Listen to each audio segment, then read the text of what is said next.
Perkenalkan, nama saya Daud. NIM saya 2008 dari IAIN Syekh Nurjati, kelas Biologi B. Sini saya akan melakukan wawancara dengan salah satu narasumber, yaitu dari terapi lintah. Nah, boleh saya tahu Pak nama Bapak? Nama saya Teguh Prayitno. Dari udah berapa lama ya Pak? Dari mulai kita praktek itu dari tanggal 2 Januari 2010 dan sampai sekarang berarti sekitaran 11. Alhamdulillah ya Pak. 11 tahun.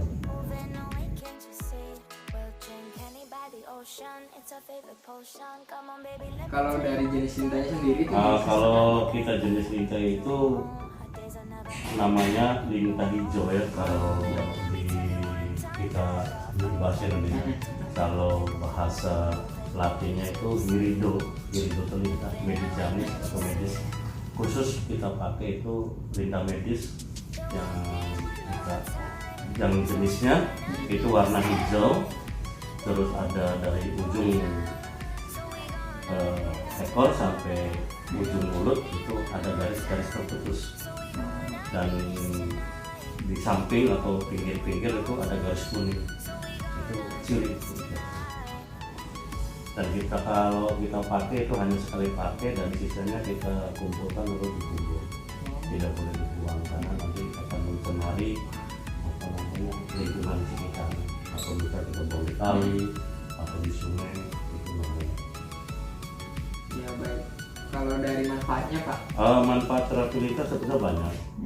Misalnya untuk menyembuhkan ya, bukan menyembuhkan, misalnya bagian kepala seperti misalnya migrain, vertigo, sakit kepala yang berkepanjangan, misalnya senut-senut gitu.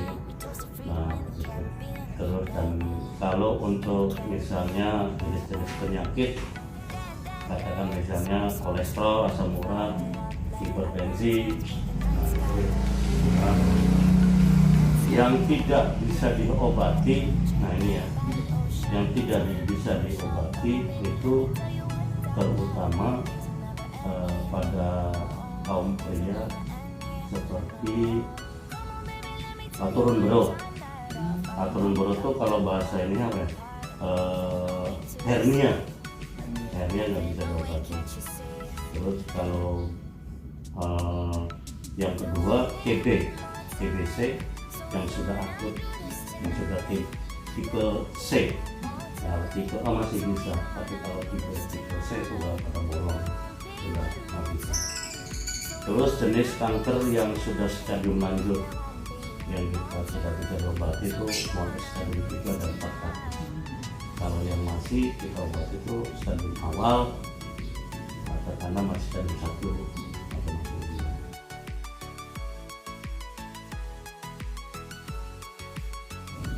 Kalau cara pengobatan terapi lintah itu seperti apa ya Pak prosedurnya?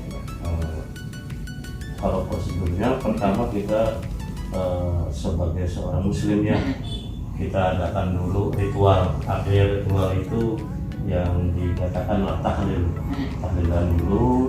Nah selesai itu kita doa bareng, doa bersama, saling hajat dan munajat dan meminta kesembuhan.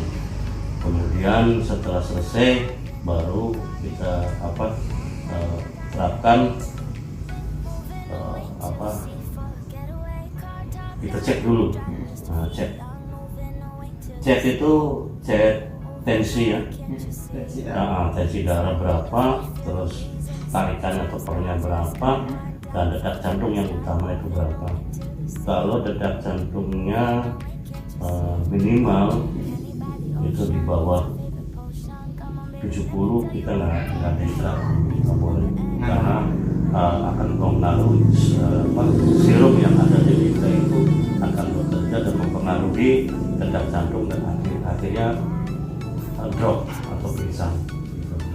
Yang bisa diterapi itu kalau persi nggak jadi masalah, tensi juga nggak jadi masalah. Yang jadi masalah adalah detak jantung.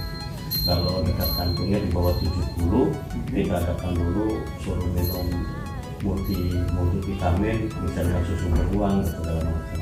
Kalau dicek lagi misalnya naik, ya kita bisa diterapi dengan zat. Ya, terima kasih Bapak.